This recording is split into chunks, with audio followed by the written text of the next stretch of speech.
Assalamualaikum warahmatullahi wabarakatuh.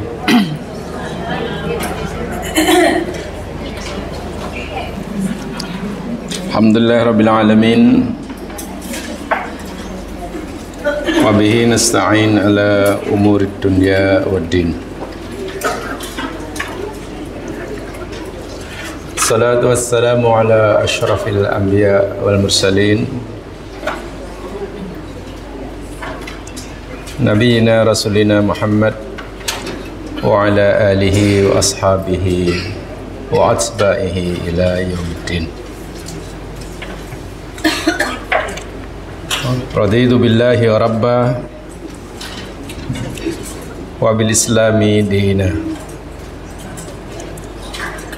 wa bi Muhammadin nabiyya wa rasulah. Rabbi shrah li sadri wa yassir li amri wahlul 'uqdatam min lisani yafqahu qawli.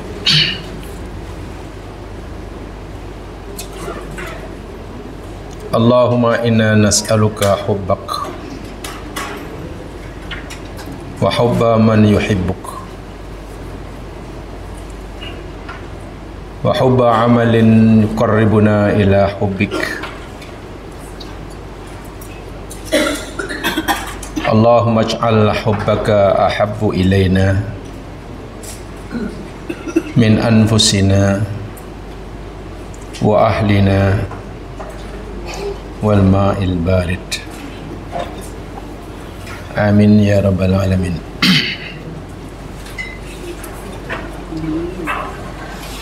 Mudah-mudahan Allah Subhanahu wa taala sentiasa memberikan kemudahan buat kita untuk memahami firman-Nya dan seterusnya memberikan kita kemampuan dan kekuatan untuk mengamalkannya. Amin ya rabbal alamin.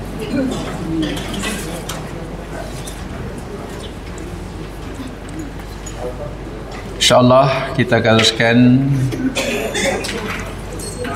seri tadabbur kita Suratul Kahfi.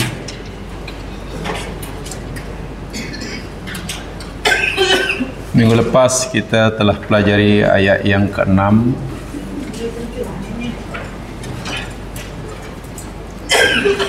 Secara umumnya ayat yang ke-6 itu Allah memberitahu kepada kita pertama betapa sayangnya Nabi Muhammad SAW kepada umatnya, sehingga bahasa mudahnya Nabi seakan-akan rela dirinya susah, dirinya menderita, asal umatnya semuanya bahagia masuk surga. Baginda Nabi sanggup melakukan apa saja asal umatnya mau menerima ajarannya. Yang keduanya, ayat ke-6 juga memberitahu kita betapa besar kasih sayang Allah kepada Nabi-Nya, sehingga Allah ingatkan pada Muhammad seakan-akan Allah berfirman begini, wahai Nabiku, betul aku suruh kamu untuk menyampaikan risalahku, dan aku hanya suruh kamu sampaikan risalahku kepada mereka. Mereka nanti beriman atau tidak, menerima atau menolak, itu bukanlah urusan kamu. Kamu tak perlu fikir sangat bab itu. Mau mereka beriman ke tak beriman, itu urusan mereka dengan aku. Tugasan yang aku berikan pada kamu, sampaikan sajalah risalahku. Sudah. Tapi tengok Nabi telah melakukan melebihi daripada yang Allah suruh. Sedih bila umatnya tidak mau menerimanya. Dan itu dah berlebih. Ya, contohlah katalah kita sebagai orang tua suruh anak ulang kaji pelajaran, karena tak lama lagi ia menghadapi peperiksaan umpamanya SPM. Nak, belajarlah rajin-rajin nak, minggu depan SPM. Kita hanya suruh anak itu mengulang kaji pelajaran itu saja. Tapi budak ini melakukan lebih daripada yang kita suruh. Tiap malam belajar hingga tak tidur. Makan pun tak lalu. Akhirnya kita kata, nak, bukan macam tu lah mak kata. Mak hanya suruh awak belajar. Taklah sampailah awak tak nak tidur, tak nak makan. Nah, itu kan kerana kita ya Nabi misalkan begitulah. Terlalu bersemangat hendak melakukan apa yang diperintah, yang diarah oleh Allah, tapi melebihi daripada yang Allah mahukan. Anak tadi begitu semangat dan patuh pada arahan orang tuanya, suruh belajar, hingga betul-betul belajar, malam tak tidur, siang tak makan. Macam mana coba? Akhirnya kita jangan macam tu nak. Taklah ayah suruh kamu macam tu. Sayangi diri kamu. Mata kamu mengantuk, tidurlah.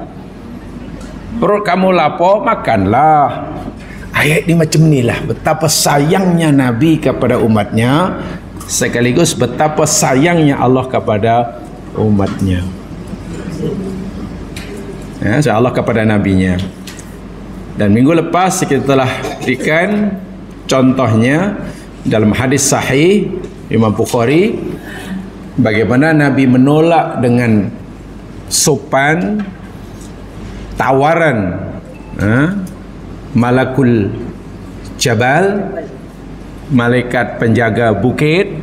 Jika Nabi mau, malaikat dengan sukarela, karena itu diizin diuruh oleh Allah, angkat sajalah dua bukit itu dihempap kepada kaumnya yang menolak, bahkan menyakitinya, mencederakannya. Kalau kita gunakan bahasa kita lah, seakan-akan malaikat pun geram gitulah. Malaikat pun bengkak.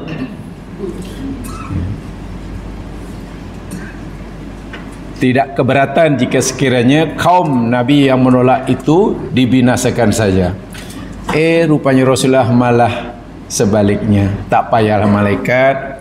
Kalaupun tok nenek moyang orang tua mereka ini, mereka tidak beriman pada aku, tak apalah. Jangan binasakan mereka. Manalah tahu nanti ada anak cucunya yang beriman. Mampu agaknya kita jadi Nabi macam tu sifatnya.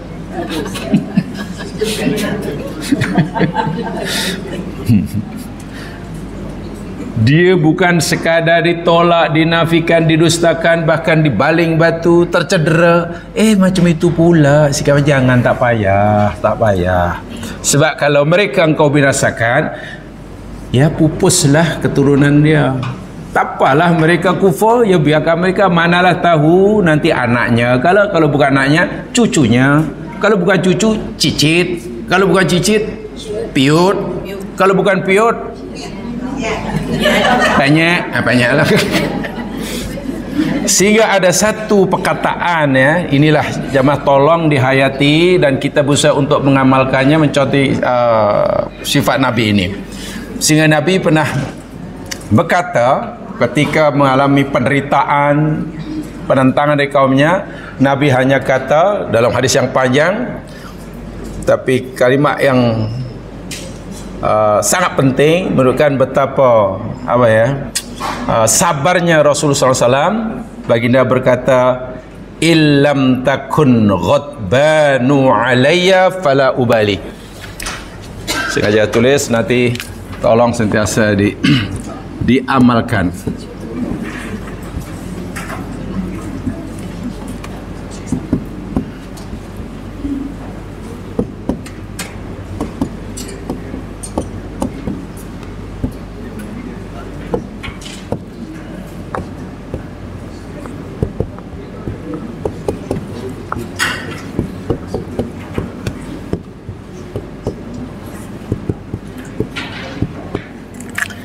Ini bahasa cinta yang tertinggi.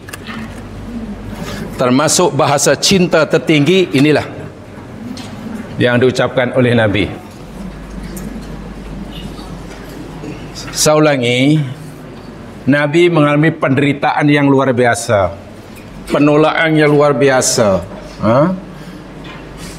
perlawanan yang luar biasa daripada kaumnya yang ingkar, dihalau, bahkan dicederakan, baling batu. Tiba-tiba Nabi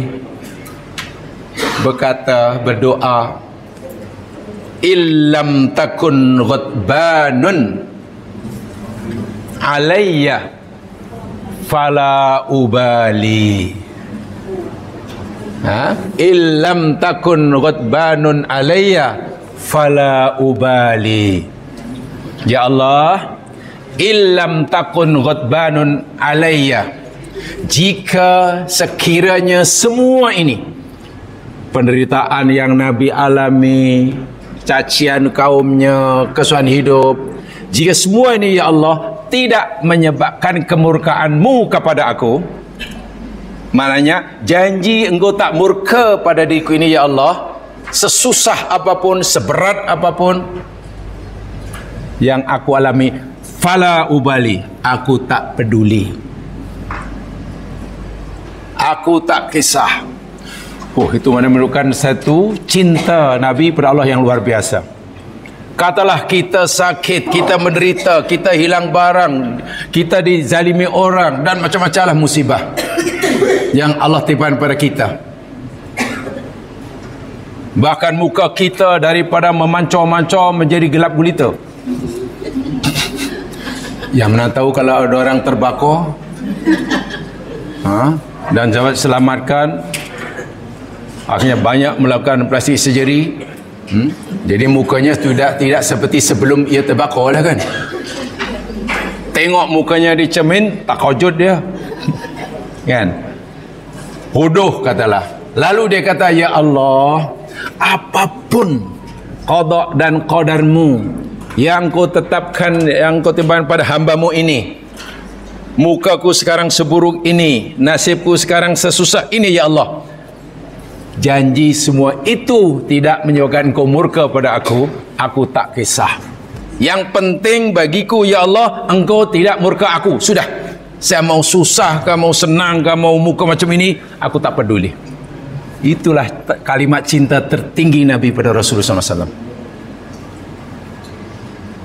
Jadi cintanya kepada Allah tidak dapat diganggu, dikurangi sikit pun, hanya karena kesusahan yang dialami.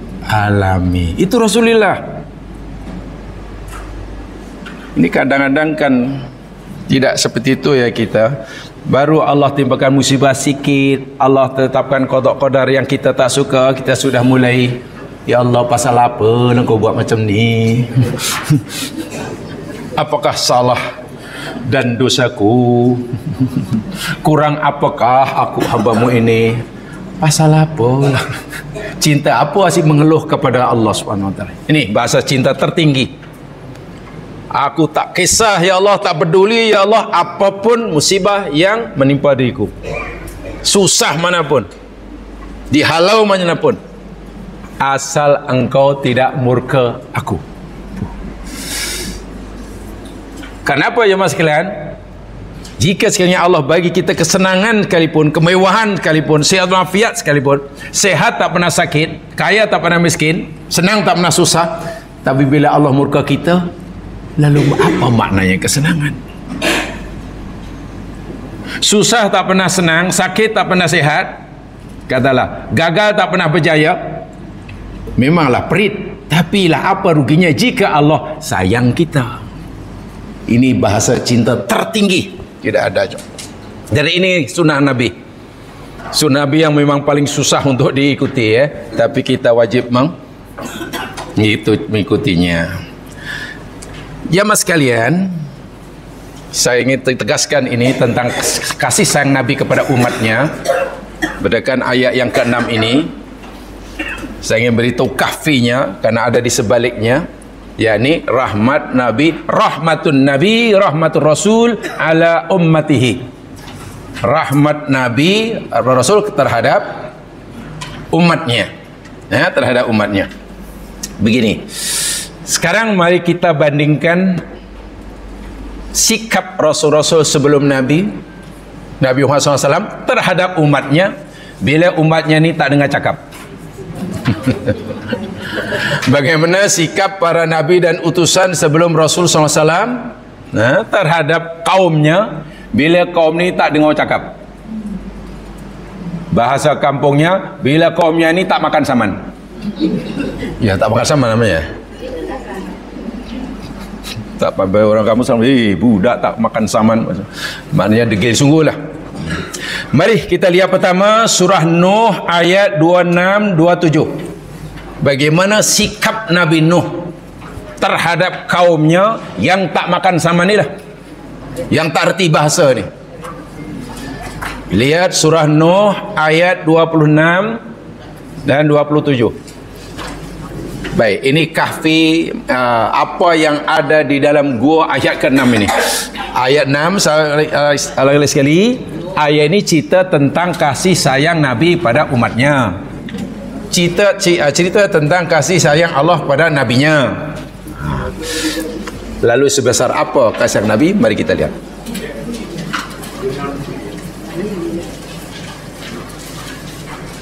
Dah jumpa? Surah Nuh ayat Nuh.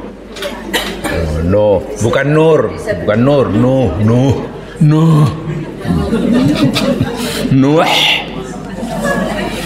Bukan surah Nuh. Ayat 26 dan 27. Tolong kutkan kerana ini penting sekali. A'udzubillahi minasyaitonirrajim. Ya. Wa qala Nuhur Rabbi la tadhar 'alal ardi minal kafirina dayyara. Dan berkatalah Nuh alaihi salam, wahai Tuhanku, janganlah engkau biarkan tinggal di atas bumimu ini daripada orang kafir, dayyaron sebagai tempat tinggal. Bahasa mudahnya, Nabi Nuh pernah berdoa ketika menghadapi kaumnya yang tak erti bahasa ni, tak makan sama ni lah. Ya Allah, janganlah engkau biarkan seorang pun daripada umat yang kafir ini mendiami bumimu. Maksudnya apa ya? Habis sana aja ya Allah. Jangan benarkan seorang pun daripada mereka yang jahat-jahat ini tinggal di muka bumi. Innaka intadaruhum yudillu ibadak wala yalidu illa fajiran kaffara. Sesungguhnya engkau ya Allah, jika engkau biarkan mereka tinggal di bumi ini sehingga nanti mereka beranak pinak, yudillu ibadak, pasti mereka akan menyesatkan hamba-hambamu yang lain. Kasihan hamba-hamba yang lain yang sekarang hamba yang soleh nanti akan dapat disesatkan oleh ni orang-orang yang jani. Dan jika mereka berketurunan sekalipun, ada anak, ada cucu, wala yalidu, dan mereka tidak akan beranak. Walada yalidu mana beranak, illa fajiran kaffara, kecuali anak zuriat mereka pun nanti fajir. Apa tu? Orang yang jahat. Kafar, yang kufur. Ini doa Nabi Nuh kepada Allah. Ya Rabbi, ya Allah, janganlah biarkan seorang pun daripada orang-orang kafir di kalangan umatku ini tinggal di muka bumimu. Jangan. Karena mereka, kalau engkau biarkan ya Allah, engkau izinkan tinggal di bumi, mereka akan menyesatkan hamba-hambamu yang lain. Dan mereka nanti bila beranak pinak pun anaknya semua jadi fajiro semuanya. Fajiro. Fajiron tu pajiro. Pelat Melayu pajiro. Pajiro itu maknanya jahat.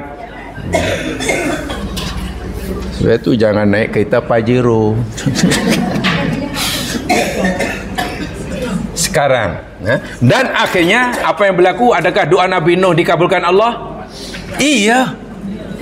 Tu hantam mereka, wa mimma khati'atihim ughriqu, dalam yang lain. Dengan sebab kesalahan mereka, doa Nabi Nuh, maka mereka ditenggelamkan. Kan berlaku banjir besar. Sekarang jamaah sekarang bayangkan, kalaulah kita menjadi umat Nabi Nuh, macam mana agaknya? Ayah, susah kan? Orang kafir yang hidup sama Nabi Nuh, inilah Nabinya mendoakan agar Allah binasakan sahaja. Itu Nabi Nuh. Wah, Nabi Nuh ni berdakwah ratusan tahun, terkenal sebagai Nabi yang penyabar, termasuk ulul azmi. Tapi rupa-rupanya Nabi Nuh pun, kalau gunakan bahasa kita lah, ya sudah, maknanya kata orang lah, hilang sabar lah kalau bahasa kasarnya. Tapi begitu doa dia. Dan betul, akhirnya kaum yang jahat dibinasakan. Ini Nabi Nuh, bukan sehari dua berdakwah, ratusan tahun, termasuk ulul azmi. Baik, sekarang kita lihat surah Al-A'raf ayat 79. Al-A'raf 79.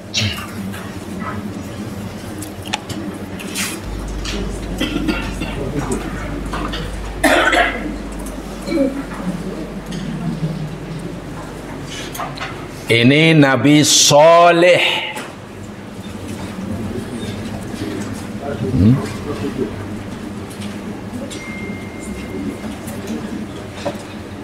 Nabi Saleh. Fatawalla anhum wa qala ya qaumi laqad ablaghtukum risalata rabbi wa nasahtu lakum walakin la tuhibbunan nasihin. Setelah Nabi Saleh berdakwah, bagi nasihat, mereka degil. Lalu mereka dibinasakan oleh Allah. Apa kata Nabi Saleh? Fatawalla anhum. Allah katakan, lalu Saleh pun berpaling dari mereka. Tengok. Tawalla, Nabi Saleh memalingkan diri anhum dari mereka, kaumnya. Macam apa ya? Kalau meninggal kaumnya ni, mana Nabi Saleh macam apa ya? Give up ya? Ini degil, tak reti. Palingnya lah, tinggalkan mereka. Sambil Nabi Saleh berkata, waqala ya qaumi wahai kaumku, laqad ablaghtukum risalata rabbi, sungguh aku telah sampaikan kepada kamu risalah Tuhanku, ajaran Tuhanku aku dah sampaikan pada kamu. Wa nasahtu lakum, dan aku pun telah nasihati kamu. Aku dah bagi kamu nasihat dengan tulus ikhlas. Walakin la tuhibbunan nasihin. Apa tu? Tetapi kamu tidak menyukai orang yang memberi nasihat. Aku ikhlas bagi kamu nasihat, aku sampai sana, tapi malah kamu tak suka aku pula. Hati saya. Bengkak lah. Nabi Saleh tawalla, paling tinggalkan. Dan apa yang berlaku selepas itu? Kaumnya dibinasakan oleh Allah. Ketika Nabi Saleh masih hidup, Nabi Nuh berpeluang menyaksikan kaum yang dibinasakan depan matanya, termasuk putranya sendiri. Nabi Saleh menyaksi sendiri kaumnya yang ingkar dibinasakan oleh Allah depan matanya. Maknanya masih hidup kan? Tengok, Ini Nabi dahulu ni, Nabi Muhammad SAW. Baik, kita lihat contoh yang lain. Dalam surah Yunus. Yunus ayat 88.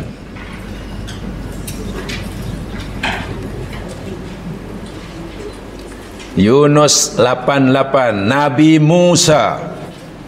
Ingat, Nabi Musa termasuk ulul azmi. Nabi Musa termasuk Rasul ulul azmi. Nabi yang punya kemampuan, kesabaran, kegigihan yang luar biasa. Sungguh pun begitu, Nabi Musa ketika menghadapi kaumnya, khususnya yakni kaum Qibti, tak jumpa lagi Pak Haji. Yunus 88. Yunus 88. Okay ya. Wa qala Musa rabbana innaka ataita fir'auna wa mala'ahu zinah. Innaka ataita fir'auna wa mala'ahu zinatan wa amwalan fil hayatid dunya rabbana liyudillu an sabilik rabbana tamis ala amwalihim washdud ala qulubihim fala yu'minu hatta yarawul adzabal alim.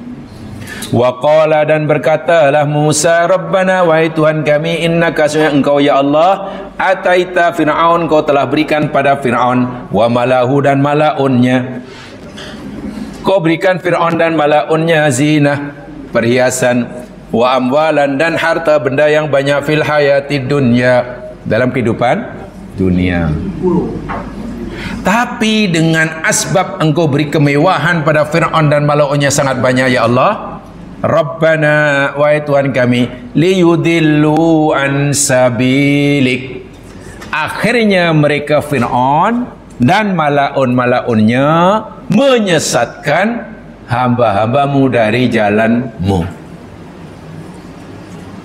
Nabi Musa mengadu pada Allah, ya Allah, karena engkau bagi kemewahan, kekuasaan pada Fir'aun lah, mereka menyalahgunakan kuasanya untuk menyesatkan hambamu yang lain dari jalanmu.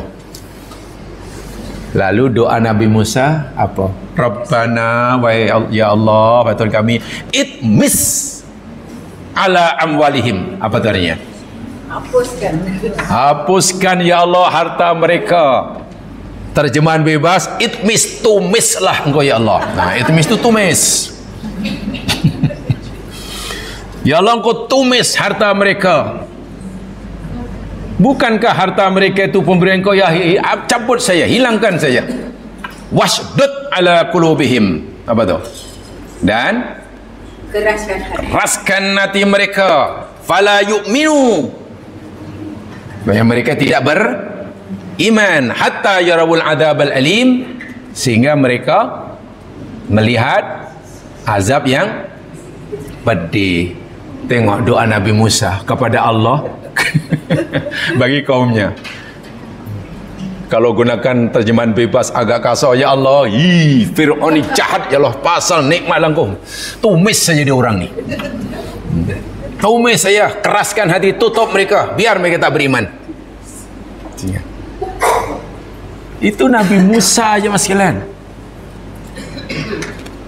melihat kaumnya yang degil, ini doanya. Subhanallah. Nabi Lut pun demikian juga ya, Nabi Sani. Lalu itu bandingkan dengan Nabi Muhammad SAW. Penentangan perlawanan yang dilakukan oleh kaum Nabi Muhammad kepada Nabi Muhammad ni, ya dahsyatlah, yang seperti mana kaum dahulu melawan nabinya. Tapi Nabi disakiti, di apa doanya, ya Allah, apapun yang mereka lakukan pada hamba ni ya Allah, apapun penderitaan yang hamba-Mu terima yang alami ya Allah, selagi Engkau tak murka, aku tak kisah. Ya Allah, janganlah binasakan mereka sekarang. Manalah tahu nanti anak cucunya jadi bertuahnya kita jadi umat Nabi Muhammad. Kalau kita jadi umat Nabi Musa macam mana? Orang-orang yang jahat kita jadi umat Nabi Musa, dah lama kena tumis jemaah sekalian. Iya. Yeah. Orang yang tolak kebenaran menjadi umat Nabi Nuh. Tenggelam. Inilah kasih sayang Nabi kepada kita. Kita belum lahir sudah diperjuangkan. Dan Nabi ini jamaah sekalian, semua Nabi dan utusan, bila sudah angkat tangan, bila sudah ya Allah, pasti doanya makbul. Tidak ada yang tidak dimakbulkan. Ini sesuai dengan sabda Nabi SAW di dalam hadis Bukhari daripada Abi Hurairah radhiyallahu an, baginda bersabda, likulli nabiyyin da'watun mustajabatun yad'u biha. Bagi tiap-tiap nabi, bagi tiap-tiap seorang rasul, Allah berikan doa yang mustajabah. Tiap nabi Allah beri peruntukan doa mustajabah, yad'u biha. Dan para nabi ini telah menggunakan peruntukan doa ini. Nabi Nuh sudah, Nabi Musa sudah, semua nabi sudah gunakan. Setiap nabi Allah beri peruntukan doa yang pasti mustajabah. Dan semua nabi telah pakai, telah gunakan semasa di dunia. Wa uridu an akhtabi'a da'wati. Dan termasuk aku pun, kata Nabi, Allah bagi aku peruntukan doa yang mustajabah. Tapi doa mustajabah yang Allah peruntukkan pada aku simpan. Aku tak akan gunakan di dunia. Aku simpan doaku itu syafa'atan li ummati fil akhirah. Karena aku nak memberikan syafaat kepada umatku di Nabi tak pernah gunakan ini. Jadi Nabi wafat, peruntukan doa mustajabah Nabi belum pakai. Yang lain sudah tak ada. Wah, kalau Nabi mau pakai ya mas kalian, dihalau oleh orang kafir Makkah. Ya, Nabi solat pernah dipijak oleh Uqbah bin Abi Mu'aid, disimbah dengan air kotoran unta. Nabi pernah orang kafir Makkah pernah melakukan sekatan ekonomi terhadap Nabi, embargo ekonomi, sehingga Nabi kelaparan, orang sahabat kelaparan. Di Madinah perang Uhud dan Allahu Akbar. Kalau Nabi mau Allahumma hancur mereka. Iya. Nah, pertanyaan sekarang kita jadi umat Rasulullah SAW. Dan kita mau Nabi mengakui kita sebagai umatnya yang patuh. Katakanlah, ini katakanlah ya, contohnya kalau mana bukan mustahil lah namanya kalau. Jikalau katalah jamaah diberikan peruntukan doa mustajabah di dunia, jamaah bila pakai? Wah, mungkin sudah lama dipakai dah. Mungkin sudah lama dipakai. Ketika kehilangan barang terus dipakai. Wah, ini bantuan sekali aja. Nabi tidak gunakan di dunia. Dan bukan untuk kebenaran diri, Nabi fikirkan umatku nanti. Sebab itu di akhirat nanti, yang diberi izin oleh Allah untuk memberi syafaat kepada seluruh manusia, syafaatul udma, hanya Muhammad Rasulullah SAW. Semua manusia jumpa para nabi, mereka kata, jumpa Nabi Ibrahim, lastu laha, aku tak punya hak untuk itu wahai umatku. Cobalah kamu pergi Musa, jumpa Musa. Sebab Musa ni kalimullah. Semua manusia berbondong-bondong jumpa Nabi Musa, mohon agar Musa memohonkan sabar pada Allah. Musa jawab, lastu laha, aku tak ada hak, aku tak layak karena doaku dah habis. Coba kamu pergi ke Isa, sebab Isa ini kalimullah, ruhullah. Semua pergi jumpa Nabi Isa. Nabi Isa pun kata, lastulah, aku tak layak, aku tak boleh beri kamu syafaat uzma. Tapi cobalah kamu jumpa Muhammad Rasulullah. Semua manusia berbondong-bondong jumpa Nabi agar Nabi mohon pada Allah memberi syafaat pada mereka. Nabi jawab, ana laha, iya, aku berhak.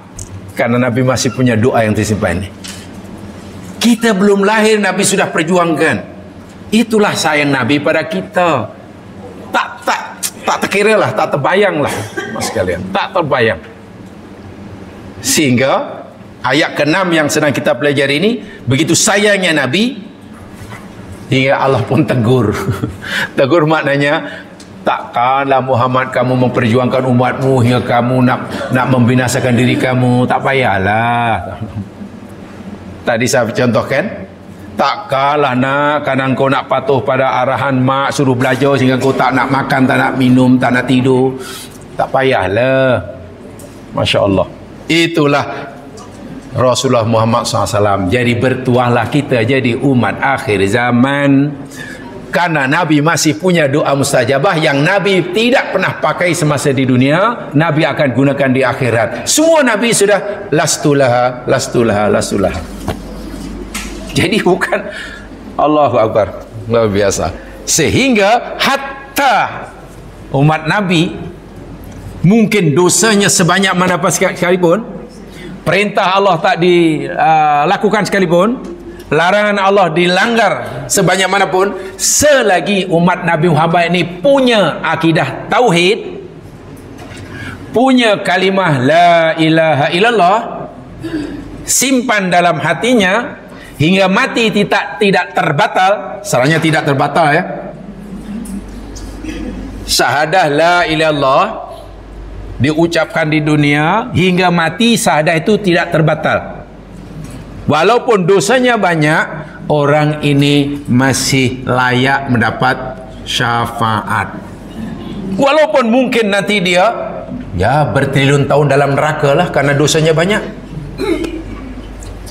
Tapi bila dosanya sudah habis, dibakar api neraka, iman dalam hatinya tidak terbatal, akhirnya orang ini dengan syafaat Rasulullah SAW, Allah izinkan ia masuk surga. Dan mungkin orang ini orang terakhir masuk surga.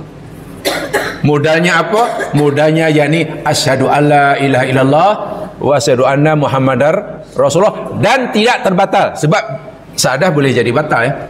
Walaupun banyak maksiatnya, dosanya banyak, itu orang terakhir masuk neraka.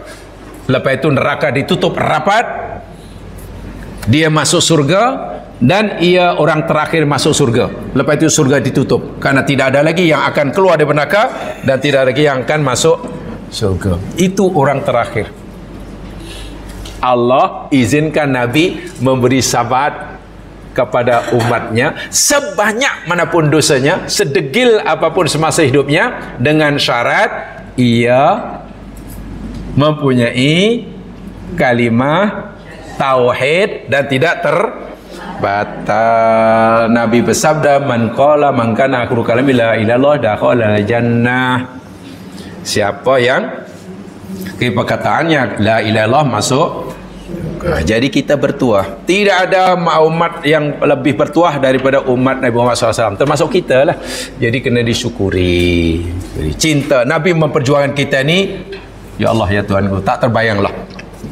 Jadi kalau kita hanya istilahnya belum seberapa lah, walaupun kita berusaha untuk mencintai Nabi, menzahirkan cinta kita pada Nabi, tak sebanding, tak seberapa lah berbanding cinta Nabi kepada kita. Apalagi cinta kita mungkin untuk apa ya? Cinta kita pada Nabi kita hanya zahirkan, hanya sekadar hantar karipap satu bungkus ke majlis. Itu sebelum berapa lah, itu kecil lah. Ini sebagai cinta saya pada Rasul. Belum, itu kecil ya. Sebagai bukti cinta kepada Nabi, saya tulis sebesar-besarnya cinta Rasul. Wah, dengan spanduk membentang seluas KLIA, belum seberapa. Itu kecil, bukan itu. Cintai Nabi, mengikuti ajarannya. Alhamdulillah kalau kita dapat mengucapkan kalimah Nabi ini dalam perkara. Ya Allah, apapun yang menimpa diri ini dalam hidup Suzana, selagi engkau tak murka, aku tak kisah. Aku happy saja, tenang saja. Itu dah. Setan pun geleng-geleng tengok orang seperti ini. Betul. Iblis pun dia, susahlah orang macam ni. Habis susah itu tetap sayang Allah, macam mana Masya Allah. Ingat, ini rahmat Nabi kepada kita. Kahfi daripada surah ayat yang ke-6. Baik, sekarang ayat yang ke-7. Tidak, nanti tak renti-renti nanti.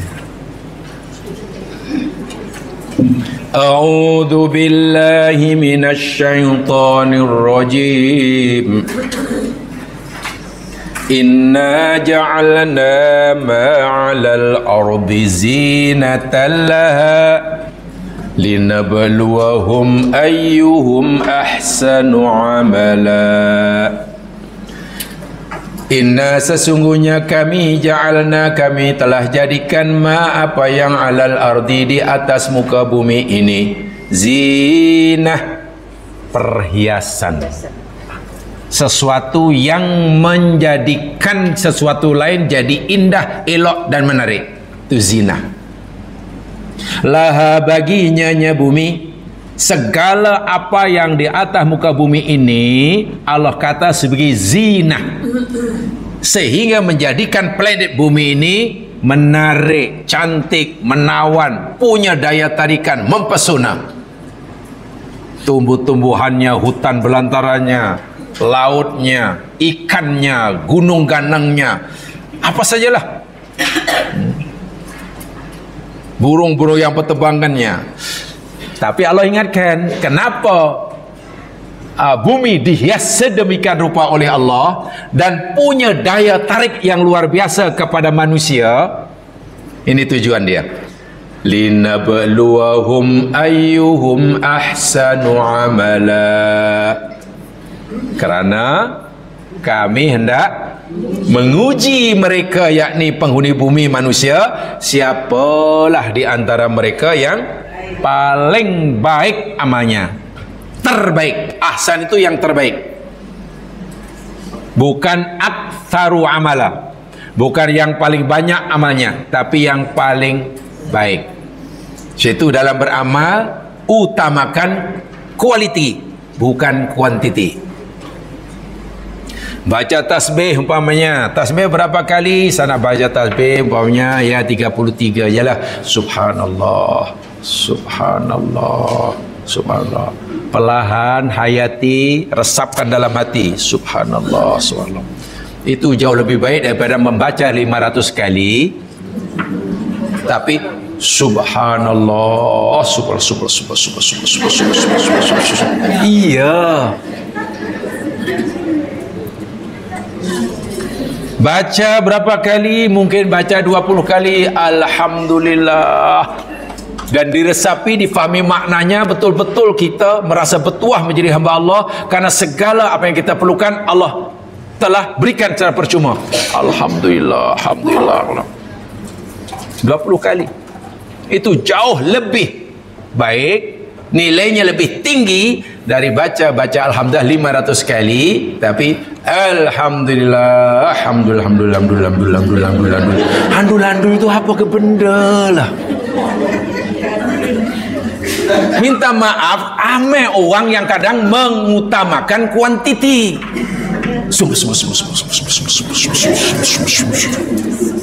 Baca Quran demikian juga.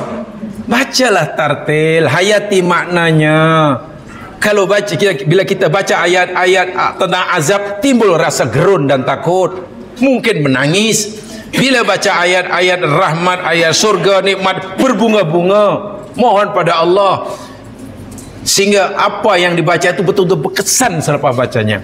Itu jauh lebih baik, karena itu ahsanu amala, daripada membaca satu juzuk tak ada panjang pendek, tak ada mat, tak ada kunut, tak ada Bismillahirrahmanirrahim, bolin amin. Jangan mengejar kuantiti, kejarlah kualiti. Memanglah yang paling ideal banyak, dari segi kuantiti banyak, dari segi kualiti hebat. Itu memang bagus. Tapi kalau kita nak memilih lah, utamakan kualiti. Quran yang suruh ya ahsanu amala, bukan aktsaru. Solat demikian juga. Mungkin solat malam hanya 2 rakaat, mungkin 2 rakaat, tapi 2 rakaat itu 2 jam. Rakaat pertama 1 jam, rakaat kedua 1 jam. Ya apa tidaknya rakaat pertama baca surah Al-Baqarah khatam, rakaat 2 baca surah Ali Imran dan surah An-Nisa khatam. Rukuknya panjang, sujudnya panjang, 2 rakaat. Wih, mulia tu daripada 20 rakaat tapi macam orang exercise. Allahu Akbar, Allahu Akbar, Allahu Akbar, subhanallah. Ingat, Allah hendak menguji kita. Siapa yang terbaik amalnya, dan kita di amalnya melihat diuji oleh Allah dengan zina. Bumi yang sedang di make up sedemikian rupa oleh Allah sehingga semuanya menarik, punya daya tarikan. Ingat ya, zinah mana perhiasan, maksudnya sesuatu yang menjadikan sesuatu yang lain menjadi indah, menarik dan menawan. Apa saja di atas muka bumi ini. Tapi Allah ingatkan dalam ayat 8 selepasnya, wa inna laja'iluna ma'alaiha sa'idan juruza. Dan sesungguhnya kami, kata Allah, sungguh kami akan menjadikan apa saja yang ada di atas muka bumi yang menawan, menarik, mempesona itu, bila tiba masanya menjadi sa'idan juruza. Apa tu? Sa'id maknanya ya tanah yang gersang, yang tandus, yang sudah menjadi debu pasir. Dah tak menawan lagi lah. Juruza maknanya secantik manapun bumi dan isinya, sebesar manapun daya tarikan bumi, suatu saat oleh Allah akan dijadikan so'idan, binasa, hancur lebur. Sama ada bumi itu, keindahan bumi itu hancur sebelum kita hancur, ataupun kita hancur lebih dahulu sebelum bumi hancur. Biasanya mana yang berlaku? Biasanya mana yang berlaku? Adakah mahligai yang kita bina penuh dengan perabot yang mahal, yang hancur lebih dahulu sebelum kita hancur, atau kita hilang dahulu sebelum dia hilang? Allahu Akbar walillahil hamd. Jadi betul ke bahasa Melayu, oh dia telah meninggal dunia. Itu betul tu. Dia meninggal dunia, bukan dunia meninggalkan dia. Baik, sekarang tafsir secara umum dahulu. Ayat ini jamaah sekalian, kalau kita kaitkan dengan Dajjal yang Nabi sampaikan kepada kita, siapa yang ingin selamat daripada fitnah Dajjal, bacalah pada ayat pertama surah Al-Kahfi kan? Al-Kahfi. Baik, ayat sebenarnya cerita tentang ajaran Dajjal yang dijadikan Dajjal untuk menyesatkan manusia. Ajaran ideologinya yakni syirik. Kan sebenarnya apa? Mereka kata Allah punya anak. Ini ideologi dia. Syirik. Dan ramai yang tertawan, terpesona. Bahkan sekarang ni tengok ya, jumlah manusia di muka bumi sekarang ni dah 7 bilion lebih kan. Mana yang lebih ramai? Orang yang musyrik atau orang yang mukmin? Yang musyrik lebih ramai kan? Jumlah orang mukmin berapa ya? 2 bilion. 2 bilion itu pun belum tentu semuanya bebas daripada syirik. Karena 2 bilion itu pun masih ada juga yang syirik. Percaya number lah, percaya tarikh lahir lah, percaya tai lalat lah. Tenung nasib lah. Tengok, ramai yang sesat. Ini ideologi dia. Yang kedua, yang nak digunakan oleh Dajjal untuk menyesatkan manusia ialah keindahan dunia. Harta benda, kemewahan duniawi.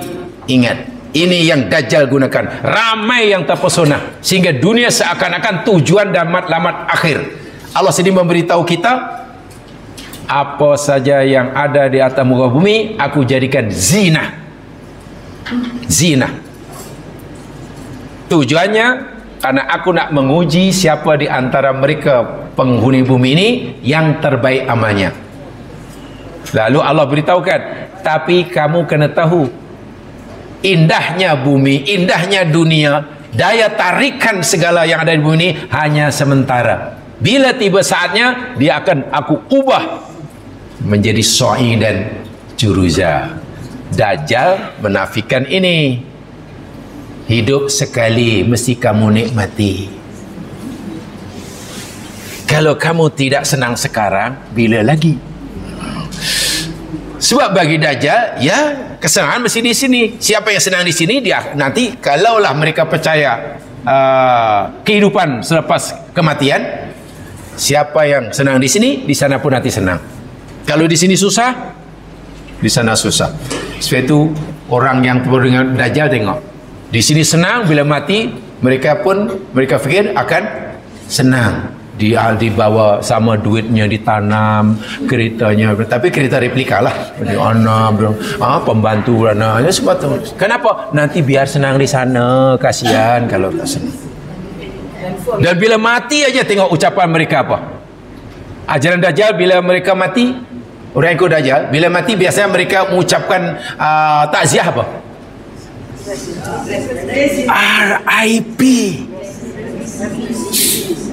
Tak kira lah masa hidup tu penjahat atau tidak, pasti diucapkan rest in peace. Rip. Orang Islam tak boleh. Macam mana boleh rest in peace? Rest in peace tu hanya untuk orang Muslim. Ini orang yang berdosa boleh rest in peace. Kalau itu rest in apa harganya? Kalau dalam masuk kubur malaikat mulkan nakir dah tampau dia, macam mana? Di alam kubur dah siksa kubur, nanti akhirat si akhirat boleh rest ke macam tu? Allahu Akbar. Mereka cukup yakin sebab itu dibawa.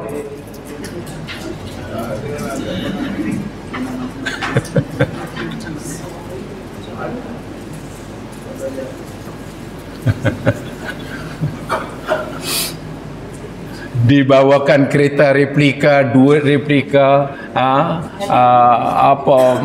pembantu karena yakin dan akan diterima di sisi Tuhan. Wah, yakin sungguh berada di surga. Masya Allah, itu bercanggah dengan ajaran Islam. Seitu mereka sanggup melakukan apa saja untuk mendapatkan kemewahan duniawi. Tidak ada istilah halal haram, tidak ada istilah. Siapa yang senang di sini, kata mereka, pasti senang di sana. Quran tak kata begitu. Ini kaitan dengan Dajjal, hati-hati. Perkara kedua, benda kedua yang Dajjal gunakan untuk menyesatkan manusia, yakni kemewahan duniawi. Yang Quran kata hanya zina. Hanya zina. Namanya zina, maknanya jangka hayatnya tidak lama lah. Karena suatu saat Allah akan jadikan ia So'i dan Juruza. Baik, itu yang pertama. Yang kedua, ayat ini 7 dan 8 ini jemaah sekalian, ia juga sebagai ayat tasliyah. Sebagaimana ayat yang ke-6, ayat tasliyah. Tasliyah itu makna hiburan. Nabi menghibur, Allah menghibur Nabi Muhammad SAW. Seakan-akan Allah berfirman begini ya, tasliyatun Nabi SAW ala iradil musyrikin bi anna Allah amhalahum wa a'tahum zinata duan lahum yashkurunahu. Muhammad, kamu tak perlulah memberikan sangat mereka iman atau tidak, tugas kamu sudah selesai. kamu tak perlulah terpesona sangat dengan kemewahan yang aku berikan pada mereka. Kamu jangan terpedaya walaupun hingga saat ini mereka belum aku siksa. Mereka senang-senang macam tak ada apa ya? Macam tak ada balasan daripada Allah kan? Jemaah sekalian, kan kadang kita sendiri pun geram ya bila tengok musuh-musuh Islam yang bermaharajalela, maharajalela, macam buat sesuka hati pun mereka berjaya. Allah limpahkan kemewahan yang luar biasa, mereka sehat tak pernah sakit, mereka berkecukupan tak pernah kekurangan. Kadang-kadang hati kita akan terlintas, ya Allah, kenapa lah kau biar kau macam ni lah, bila lah kau azab mereka. Kan seakan-akan itu ya, kalau kita sendiri tak sabar tak sabar, ya Allah, jalan sayang kita tak punya doa mustajabah. Kalau punya doa mustajabah, pasti kita akan bacakan doa Nabi Musa, ya Allah tumis mereka, ya Allah. Apa itu? Allah kata, Muhammad, kamu tak payah risau tentang mereka. Aku bukan tidak akan menyiksa mereka, tapi aku tangguhkan siksa itu. Ya, tinggalkan. Nih, biar mereka terus terpesona. Suatu hari mereka akan tahu bahawa kemewahan yang aku berikan kepada mereka itu hanya kemewahan yang memperdayakan mereka. Jika mereka terus menerus kufur kepada Allah Subhanahu wa ta'ala. Baik. Akhbarallahu ta'ala annahu ja'ala dunya daran faniyatan muzayyanatan bizinatin zailah. Kata Ibnu Katsir. Tafsir Ibnu Katsir mengatakan ayat ini bahwasanya Allah Subhanahu wa ta'ala memberitahu kepada kita, yakni Allah menjadikan dunia dan isinya ini, kehidupan di sini dan sekarang ini, yakni daron faniyatan, tempat tinggal yang akan binasa, muzayyanatan, yang dihias cantik, bizinatin zailah, dengan hiasan makeup yang akan luntur bila-bila masa. Dunia tempat yang akan binasa, dan Allah beri perhiasan yang sangat menawan, tapi zinah zailah. Zinah itu perhiasan, makeup, zailah itu yang mudah hilang. Ya lunturlah. Kan kadang orang makeup minta maaf, makeupnya aja 2,5 jam makeup dia. Tapi begitu dia basuh muka, iblis. Kadang belum basuh muka, keluar tak perasan rupanya hujan, habis.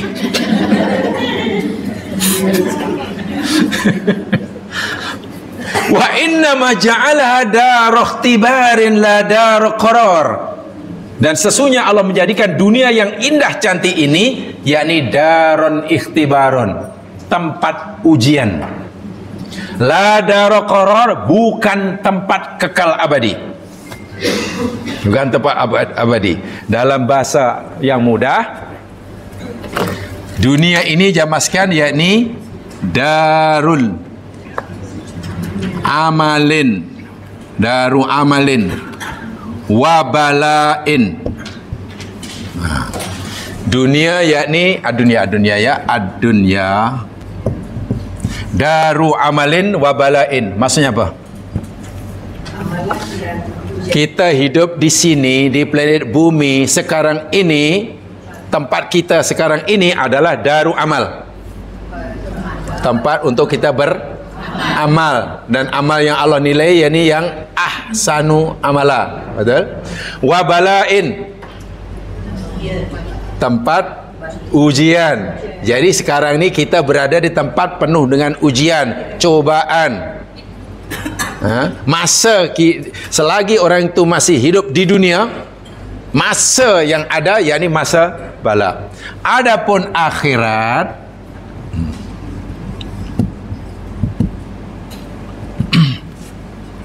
akhirat yakni daru hisabin wa jazain. Adapun akhirat adalah negeri Hisab. Apa hisab? Hisab. Perhitungan amalan. Pertanyaan, pertanggungjawaban. Bila kita masuk pergi aja ke akhirat, tukar. Masa untuk beramal habis. Tak ada lagi peluang untuk menambah pahala, tak ada. Masuk pada akhirat, kita masuki fasa baru, yakni hisab. Dipertawakan, dikira, di Allah yang mengauditnya. Dan balak tak ada lagi. Di akhirat mana ada balak, mana ada ujian, tak ada. Balak ini di dunia. Siapa lulus, siapa gagal, nanti akan menerima keputusannya di akhirat. Sebab itu di akhirat ada jaza, ada balasan. Jadi orang akan mendapatkan keputusan hasil imtihan di dunia itu di akhirat. Jaza. Dihisab. Apa yang dihisab? Amal yang pernah dilakukan di dunia. Karena dunia tempat beramal. Apa yang Allah nak berikan balasan? Yang Allah berikan yakni ni, dulu lulus atau tidak balak ketika Allah bagi balak. Jadi kita jangan mengharapkan selagi kita masih di dunia, kita jangan mengharapkan dapat jaza. Belum, jaza belum. Kalaulah Allah bagi kesenangan dunia, itu hanya down payment saja jemaah sekalian. Apa down payment ya? Maknanya belum yang sepenuhnya. Wahai hambaku, kalau kamu patuh pada aku akan bagi kesenangan, ketenangan. Itu di dunia, itu nikmat yang terlalu sikit.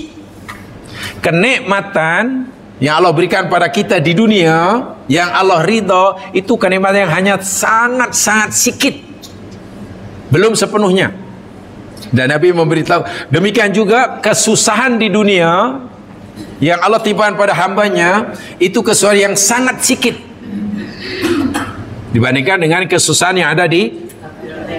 Dan berapa peratus nikmat dunia berbanding akhirat, berapa peratus kesusahan dunia berbanding kesusahan akhirat. Nabi bagi contoh, coba kamu celupkan jarimu ke lautan. Ini jari kita celup laut ya, bukan gelas ya, bukan gelas, laut. Dan laut pun bukan hanya laut Selat Melaka, lautan Pasifik dan Atlantik jadi satu. Celupkan jarimu, lalu kamu angkat dan kamu lihat, faldandur, kamu perhati air laut yang membasahi hujung jari kamu. Nabi kata, nih, air laut yang membasahi hujung jari kamu, itulah nikmat dan kesusahan dunia. Sementara air laut yang masih tinggal itulah nikmat dan kesusahan berapa persen agaknya? Berapa peratus air yang membasahi hujung jari kita dibandingkan dengan yang masih coba cari, ambil kalkulator berapa? Tak ada kalkulator yang boleh baca dah. Nak cari peraturannya dah tak ada dah. Ya, dari segi kuantiti dan juga dari segi kualiti. Kuantiti ni dunia ibaratnya hanya itulah berbanding di sana. Dari segi kualiti pun ialah sesenang-senang manapun di dunia jamaah sekalian, walaupun kita sangat bahagia, kan hanya sementara menikmatinya. Surga kekal abadi. Tetapi Dajjal membalik keadaan ini. Yang hakiki itu yang sekarang, yang depan mata itu. Yang nanti itu hanya depa kata cerita lama. Mereka kata itu asatirul awwalin, yakni dongengan orang-orang dahulu katanya. Itu dongengan orang dahulu. Akhirnya ramai terpesona karena dunia memang mempunyai daya tarikan yang luar biasa. Kenapa? Karena itu kehendak Allah. Bayangkan kalau dunia dicipta oleh Allah, bumi dicipta oleh Allah, dan tidak punya daya tarikan sama sekali, membosankan, siapalah mau.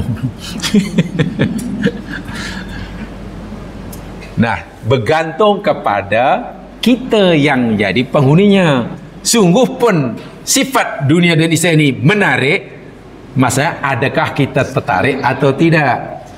Atau Bolehkah kita tertarik? Bolehkah kita, tidak bolehkah kita tertarik? Itu pertanyaan lagi. Adakah kita tertarik dengan dunia itu dosa ataupun tidak? Itu perlu dijelaskan nanti insya-Allah. Hubbud dunia, cinta dunia. Quran selalu kata hubbud dunia, cinta dunia. Hadis, apa hukum hubbud dunia ini? Adakah cinta dunia ini haram 100% atau harus 100% atau kena ada yang apa? Boleh, ada yang tak boleh. Kalau boleh setakat mana? Itu nanti insya-Allah dijelaskan. Tapi untuk menjelaskannya jemaah sekalian, dunia, Allah kata dunia dan isinya, bumi dan isinya adalah menarik, kan ada zina. Manusia pula kita oleh Allah diberikan potensial untuk tertarik. Macam mana tu? Seindah manapun bumi dan isinya, kalau kita tidak diberi potensial untuk tertarik, tak ada apa lah. Hati kita ada potensial tertarik, tapi kalau bumi dan isinya membosankan. Jadi ngam ke tak ngam tu? Dunia dan isinya punya daya tarikan, diri kita pula ada potensi untuk tertarik. Jadi maknanya macam ada magnet lah tu, tarik. Ada graviti yang luar biasa. Baik, tentang sifat dunia, bumi dan isinya punya daya tarikan, ini ayatnya, ya, ayat yang ke-7 dan 8. 7 khasnya.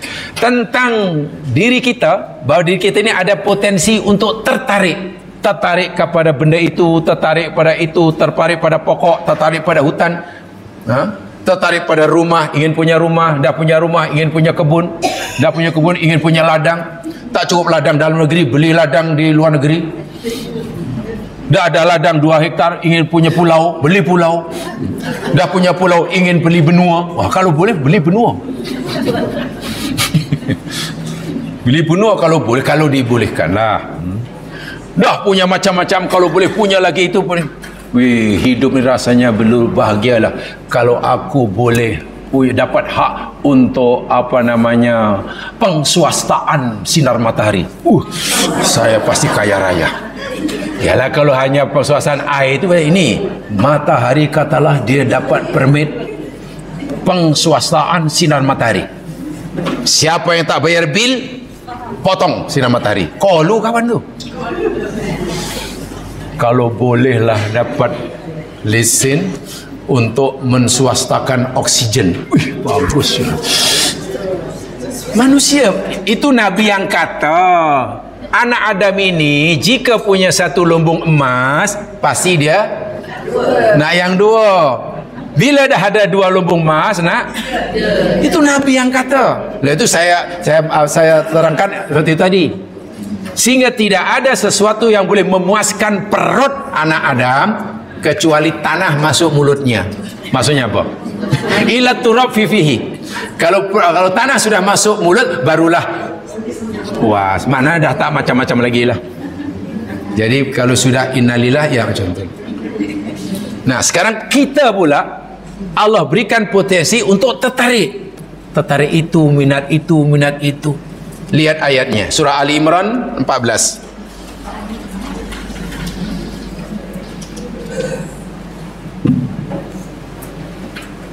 Ali Imran 14.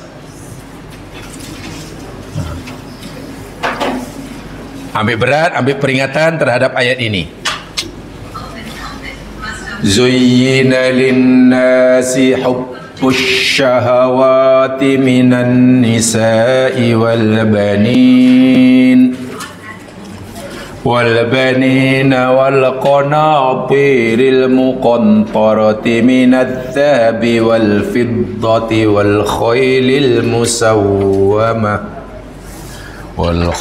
المسومة والأنعام والحرث ذلك متاع الحياة الدنيا والله عنده حسن المآب Zuyina telah dihias atau dijadikan cantik, dijadikan menarik daripada zinah tadilah. Linnasi bagi manusia. Hubbus syahawat, hub itu suka, cinta, syahawat itu mana keinginan. Syahwat mana keinginan. Kan kita ada keinginan kan? Keinginan. Jadi Allah telah hiasi keinginan kita, sehingga apa yang kita inginkan sangat menarik. Karena keinginan itu zinah bagi kita. Keinginan kepada siapa? Pertama, minan nisa, terhadap perempuan. Ini tentu siapa ni? Lelaki. Wal banin, dan anak laki. Ini siapa ni agaknya yang tertarik? Tadi yang menarik yakni perempuan yang punya daya tarikan bagi laki. Sekarang al-banin yang menarik ada daya tarikan benanin. Ini siapa ni yang tertarik? Perempuan. Ini menarik ya mas kan? Pertama, lelaki suka perempuan. Betul. Yang kedua, perempuan suka lelaki. Kenapa ya disebut lelaki suka perempuan, perempuan suka lelaki? Kenapa tak perempuan dahulu suka lelaki, lelaki dulu? Sebenarnya siapa yang lebih dulu suka ya? Jamaah sekalian, inilah mukjizat Quran. Dulu masih menuntut, ada pensarah memberitahu, lupa nama doktor psikologi itu, pakar psikologi. Menurut kajian beliau, ya nama kajian boleh jadi betul, boleh jadi salah. Nak kata 100% salah tak mungkin, nak kata betul 100% pun tak mungkin. Perempuan dan lelaki ini masing-masing menarik dan tertarik. Tetapi menurut kajian beliau dari segi psikologi lah, ya, ketertarikan, betul kata bahasa Melayu, tertarik menjadi masdar macam mana? Tertarik menjadi masdar, ketertarikan kan? Kalau keluarkan pengeluaran, keluaran, jadi ketertarikan lelaki terhadap perempuan itu jauh lebih besar daripada ketertarikan perempuan terhadap laki. Ini kata seorang pakar psikologi lah, bukan kata saya masa menuntut dahulu. Ya, saya tak kata perempuan lebih menarik bagi laki dan atau laki lebih menarik kurang menarik bagi perempuan, bukan begitu. Ketertarikan seorang laki terhadap perempuan itu lebih besar daripada ketertarikan perempuan terhadap. Jadi kalau diukur berapa peratusnya, laki lebih besar, mudah sangat tertarik, berbeza dengan perempuan. Itu satu di antara rahsia susunan ayat ini, kenapa disebut nisa baru banin. Laki suka perempuan, perempuan suka laki. Kalau alam kajian itu setakat mana, how far is true kan tak pasti, tapi itu kajian. Dan pasti ini laki pasti suka perempuan, akhirnya sanggup kahwin. Ya kahwin lah kayaknya. Kahwin. Bila dah kahwin takkan berhenti di situ saja. Bila dah kahwin pasti ingin punya anak. Tengok dah punya anak. Masa belum punya anak, ya pasangannya yang paling dicintai. Bila dah belum punya, dah punya anak, cintanya berbagi. Anak lebih, mungkin lebih. Sebab itu kalau punya anak menangis, pasangan menangis, anaknya tolong dulu. Bila dah punya anak, cukup macam itu kah? Tak cukup. Manusia masih tertarik pada wal qanatiril muqantarah. Allahu Akbar. Qanatir itu simpanan harta yang banyak, muqantarah yang disimpan berupa minadz zahab wal fiddah, emas dan perak. Kenapa Allah kata emas dan perak? Betul, sama sekarang pun ya. Benda nikmat Allah yang ada nilainya dan nilainya tidak akan ada sesiapa yang menafikannya, yakni emas dan perak. Selain itu nilainya bergantung. Duit kata Allah, itu banknote yang beribu-ribu itu tak ada nilainya ya, kecuali telah diisytiharkan oleh negara. Siapa hari ni yang masih punya banknote RM1,000? Dulu kan ada RM1,000 ya, satu keping ya, 1,500. Katalah sekarang masih ada 100 lembar 1,000. Oh ni, mana 100,000? Tak ada nilainya. Untuk beli kari kebab satu pun tak dapat. Ada nilai atau tidak, wang kertas bergantung pada kerajaan lah. Kalau dah diumumkan mulai 1 Januari banknote RM1,000 tak ada nilai, elak. Iya. Tapi coba kalau emas, katalah wang itu ada buat duit emas 1 gram, 1,5 gram. Tiba-tiba kerajaan umumkan mulai 1 Januari depan emas tidak ada harganya. Ada orang bakau emas. Takkan buang. Sebab itu Allah kata bila sebut harta, emas. Karena itu sentiasa dianggap punya nilai oleh semua manusia daripada zaman dahulu hingga sekarang. Isteri sudah ada, anak sudah ada, keluarga sudah ada, ya pastilah ingin harta, punya rumah, punya simpanan. Ya pasti itu. Sudah cukupkah manusia kalau sudah punya harta, punya simpanan? Belum cukup. Wal khailil musawwama. Suka kepada, di sini gunakan kuda yang dipilih, yang ditanda. Kenderaan. Pada zaman dahulu tunggangan yang paling mewah itu kuda ya mas sekalian. Ya. Kuda. Apalagi sekarang kuda pun mahal kan, berjuta-juta. Tu Olimpik tu kuda tu, ada kawan beritahu yang terlibat dalam Olimpik, atlet daripada UAE ke apa kalau tak salah, kuda yang ditunggang itu nilai dia 5 juta ringgit. Yang murah itu, yang murah. Kuda, minat kuda, tunggangan maknanya. Sekarang pun bila sudah ada rumah, ada harta, ada minat juga kendaraan berlambang kuda. Tuh berlambang kuda. Ada kuda, ada rimau, ada kenari, kan? Ada kijang, kan begitu contohnya. Ada kancil, ada lembu, minat juga. Lembu jini mahal. Sama dah. Adakah puas bila sudah punya kenderaan? Belum puas. Wal an'am. Wah, dia ingin juga memiliki binatang ternakan. Orang yang biasa, okeylah kalau ingin tengok gajah, rimau, pergi je zoo, bayarlah RM5. Orang kaya raya tak puas tengok zoo kerajaan, buat zoo sendiri. Ia kan orang kaya raya punya zoo sendiri walaupun tak pernah tengok binatangnya. Yang dibelah dalam zoo-nya macam-macam, mulai dari semut hingga gajah ada. Dan bangga punya zoo sendiri. Tak cukup itu, wal harta, dan tanaman, punya kebun, punya dusun, akhirnya punya ladang. Ladangnya pula tak cukup 100 ekar, satu pulau.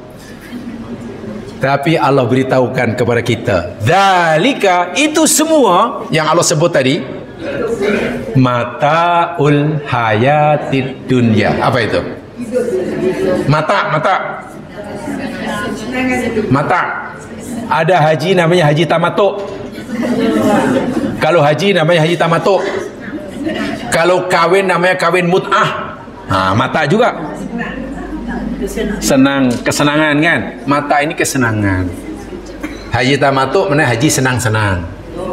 Kawin mut'ah mana kawin? Senang-senang lah. Tak senang macam mana? 2 hari, 5 hari kan? Ya paling lama seminggu, karena nak melancong seminggu. Lepas itu itu semua hanyalah kesenangan al-hayati dunia, kedudukan yang di sini, yang sekarang, yang bila tiba saatnya akan lenyap, hilang. Sama ada kamu yang meninggalkan mereka atau yang mereka yang meninggalkan engkau. Wallahu indahu husnul ma'ab. Dan Allah itu di sisinya sebaik-baik tempat kembali. Yang di dunia memang menarik karena Allah ciptakan ia punya daya tarikan. kita pula diberikan oleh Allah potensial untuk tertarik. Jadi ngamlah masing-masing punya magnet saling tarik menarik. Ya kan tarik lah. Tapi janganlah sampai melekat.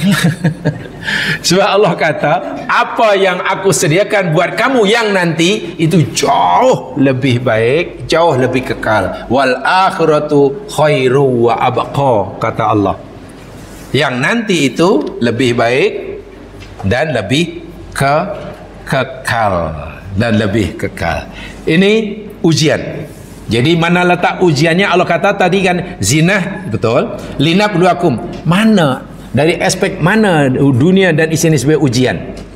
Pertama, karena dunia itu punya daya tarikan, sementara kita pula punya potensial untuk tertarik. Sedangkan hidup sebenar kita bukan di sini. Hidup sebenar kita di sana. Bayangkan kalau orang sudah terpikat di sini, ya hilang yang di sana. Allah tak nak manusia ini kehilangan bahagian habuanya yang di akhirat nanti. Sebab itu kalau kamu tertarik pun, Allah kata adalah batasan-batasan. Tak tertarik langsung tidak boleh. Minta maaf, katalah ada orang berusaha untuk membunuh keinginannya terhadap dunia, sehingga langsung tak punya keinginan. Tak ada keinginan untuk berpakaian, tak ingin keinginan untuk rumah. Duduk tak ingin makan, tak orang punya rumah, tak ada rumah pun, tak ada rumah pun tak bawa mati umpamanya. Tak boleh. Itu bukan ajaran Islam. Islam menciptakan bumi, langit dan isi ini untuk kita. Sebab dan Allah cipta kita tertarik. Hanya yang Allah ingatkan, ingat, karena walaupun kamu ni tertarik dan dia menarik kamu, ada had dia, ada batasan, jangan kamu melampaui. Nah, ini nanti akan jelaskan di belakang nanti, kafinya di sana nanti, ya, di sana nanti. Baik, supaya kita jamaah sekalian tidak salah tidak salah faham, lagi sekali saya ingatkan, dalam ayat itu disebut al-hayatud dunia kan, ya. Nah, dalam ayat itu al-hayatud dunia kan tadi. Mananya apa? Al-hayatud dunia mana kehidupan dunia kan? Apa mana al-hayatud dunia? Mata'ul hayatid dunia.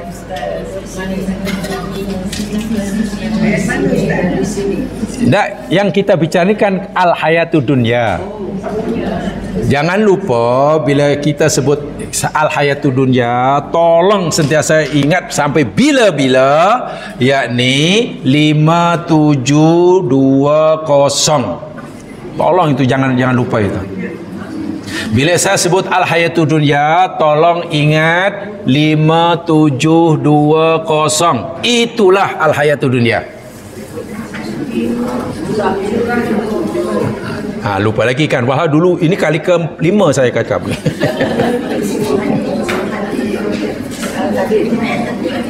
Maknanya surah 57 ayat 20. Kalau nak tahu apa itu yang dimasukkan al-hayatud dunya, jawabannya tanya Quran surah Al-Hadid ayat. Sebab tempoh hari saya katakan kalimat dunia dalam Al-Quran maknanya tidak sama dengan kalimat dunia dalam bahasa Melayu. Jadi kalau kita nak faham, nak ngerti apa makna dunia, tanyalah Quran, jangan tanya bahasa Melayu. Sebab kalau bahasa Melayu dunia itu maknanya dunia, rumah tu dunia. Sehingga ada orang kata, awak ni hari-hari cari dunia je, mati tak bawa. Itu dah salah bin keliru. Ni ayat dia 572. Enggak betul tu. Itu pin number dia ya. Pin number dia.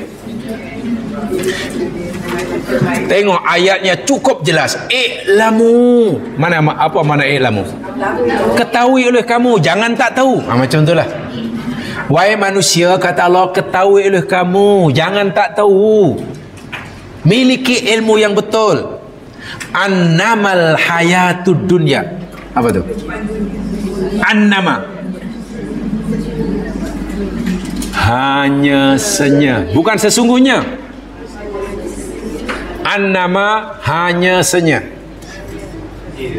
Terjemahan yang saya dapat dahulu dari Al-Arham Ustaz Hashim Ghani Kuala Pilah, annama ini terjemahannya ini sesungguhnya, semata-mata, lain tidak, hanyalah. Ada 4. Itu mana annama.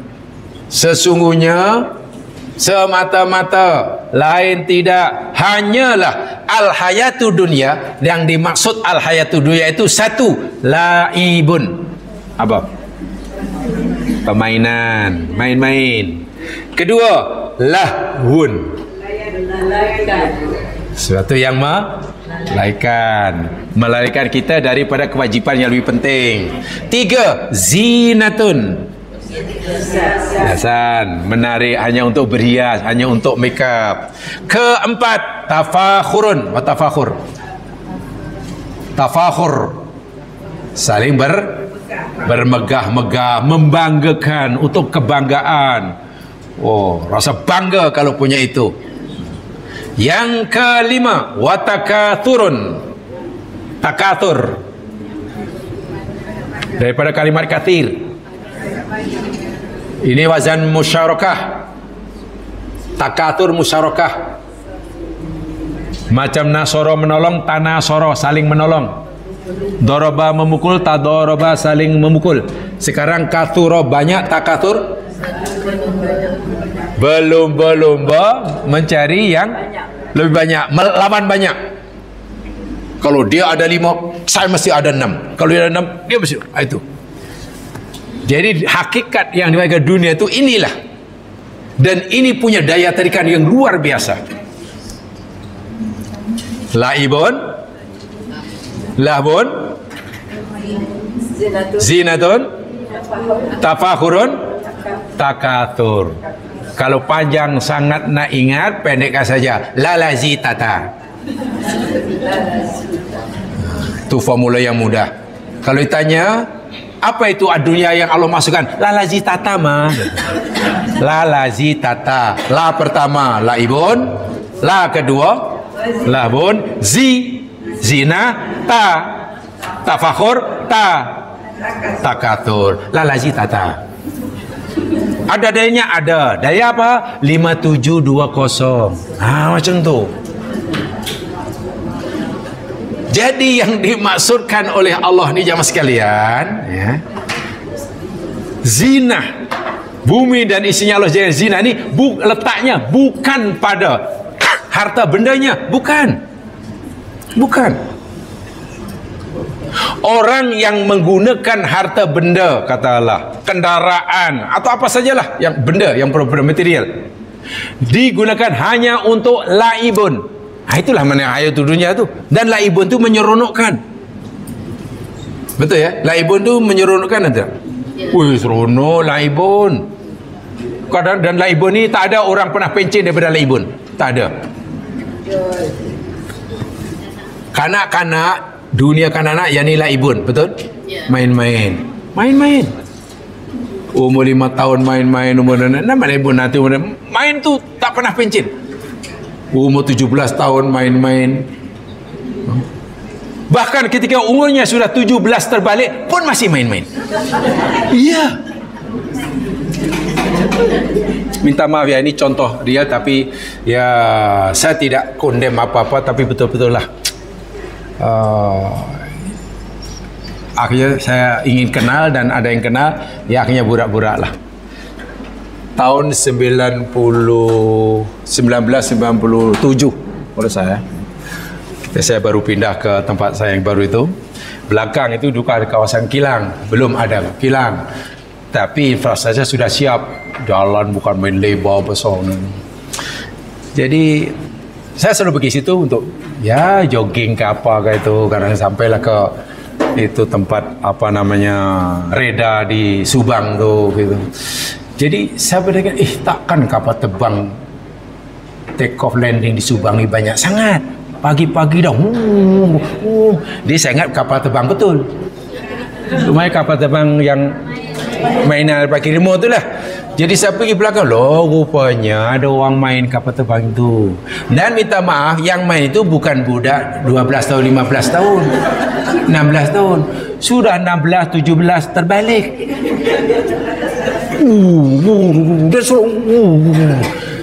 Dan bukan orang situ. Orang daripada, minta maaf ya waktu dia cakap, daripada cerah, daripada apa namanya kajang, daripada bangi. Dan semua ini ada geng-geng lah. Dah orang dah berat menit. Jadi saya tanya, oh jauh ini. Jadi dalam hati saya, berapa lama? Ya biasa di situ habiskan masa itu 2-3 jam. Lepas itu balik makan, balik nanti kata tidur. Lepas itu cek surat khabar. Hari-hari dalam hati saya. Ya saya tidak condemn ya, karena mungkin beliau lebih baik dari saya. Tapi kenapa ya? Apakah dulu masa kanak-kanak tak belum puas main ya? Saya pikir itu. Dan mahal benda itu kan tahun 97. Ya betul 97. Mana sudah berapa tahun yang lalu tuh? Sekarang dah tak ada lah, itu dah kilang penuh tuh, dah itu kata saya, macam mana boleh seronok saya? Tengok, laibun, itulah dunianya. Bukan kapal terbang mainan itu yang dipanggil dunianya. Dunia itu sifat main suka, dan main itu yang sangat menarik. Walahun, lahun itu malah melarikan. Mungkin orang itu masih ada tanggung jawab pada keluarganya, ada kewajiban yang mesti ditunaikan. Tapi karena shock dengan laibun, akhirnya kewajiban yang sepatutnya ditunaikan ditinggalkan. Maknanya laibun sudah bertukar jadi lahwun. Wa'iyadzubillah, ta'udzubillah. Jadi zina pula perhiasan. Ya, untuk mungkinlah mengisi mata kan, untuk tafakur, untuk bangga, untuk itulah yang dimaksud hayatul dunia. Dan memang menarik. Siapa yang tak suka main-main? Siapa yang suka tafakur?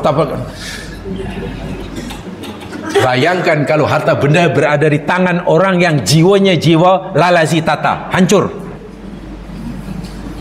Sebenarnya kalau kekayaan berada pada jiwa seseorang yang dapat mengawal nafsunya daripada lalazi tata. Abdullah bin Auf kaya raya jamaah sekalian. Iya, Abu Bakar kaya raya, Umar bin Khattab kaya raya, Utsman bin Affan kaya raya. Tapi mereka tidak menjadikan kekayaan yang Allah berikan pada mereka ini sebagai sarana untuk lalazi tata, masuk surga mereka. Jadi Dajjal pandai. Dajjal itu jadikanlah semua yang ada ini untuk lalazi tata. Kamu suka kan? Jadi bukan dikutuk dunianya ya, jangan salah faham. Allah tak kutuk dunia, Allah tak kutuk harta, Allah tak kutuk kebun, Allah tak kutuk kuda. Allah tak mengutuk mencela harta benda emas. Tidak, sama sekali tidak. Tapi jika semua itu hanya digunakan sebagai alat, sebagai sarana untuk hubus syahwat tadi katakan ya. Dan hubus syahwat itu pada 5 itulah lalazitata. Rujukannya 57 2-0. Itulah penyesatan Dajjal.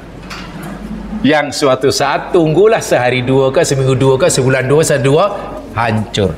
Hancur dah tak berbekas. Sementara di akhirat akan dihisab dan diberi balasan. Tak rugi macam mana. Allah beri ujian, dia gagal. Allah beri peluang untuk beramal, disia-siakan. Allah bagi dia sebagai ujian, balak, dia fikir itu nikmat. Bayangkan, Allah bagi ujian, tapi dianggapnya itu satu bukti rahmat Allah subhanahu wa ta'ala. Wa'iyadzubillah, ta'udzubillah. Baik, jemaah sekalian, itu mukadimah daripada mukadimah tafsir ayat ini. Dan itu mukadimah untuk ayat ini, karena masih panjang. Sebab nanti begini ya, mungkin yang kahfinya saya akan berikan begini ya, saya beri bayangan. Apakah kita memiliki kekayaan yang banyak di dunia ini yang Allah berikan, macam-macam fasiliti mewah, itu dicela oleh agama, kita tidak boleh menggunakannya atau bagaimana? ke sana. Sebab Allah dalam ayat ini nampaknya mencelakakan. Ingat, itu ujian, itu ujian.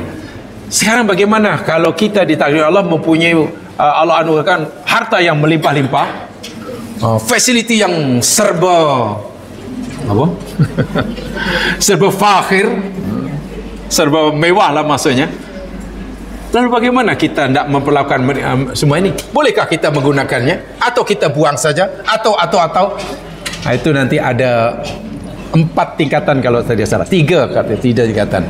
1, 2, 3. Berdasarkan ayat ini, ya. Mudah-mudahan kita tidak tersilap dalam memanfaatkan semuanya. InsyaAllah kita jumpa di kesempatan yang lain. Subhanakallahumma bihamdika asyhadu an la ilaha illa anta astaghfiruka wa atubu ilaik. أعوذ بالله من الشيطان الرجيم أن الإنسان في خسر إلا الذين آمنوا وعملوا الصالحات وتواصوا بالحق وتواصوا بالصبر. السلام عليكم ورحمة الله وبركاته.